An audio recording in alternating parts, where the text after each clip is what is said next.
So yun guys, dito kami sa Ciudad Nuevo, Phase 2. Ito niya na. Naiyak na naman yung land cable niya.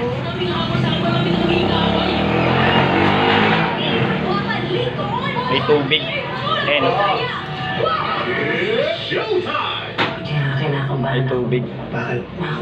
Ayan. Pati skimit ko nagkatubig. So yun, so may tubig siya. Ayan. So stay in your lane. Natulog. So kaya wala siyang antena. So yung pinalitan na lang natin ng land cable. So hindi na ito magagamit. Pinalitan ko pa naman siya ng kabilang dulo. So ang complaint ng client kasi namin, walang pangalan o walang SSID. So nagtaka kami, working naman, boot naman yung bento.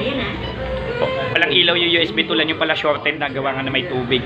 So nakita namin na may hiwa yung mga ano niya, wires.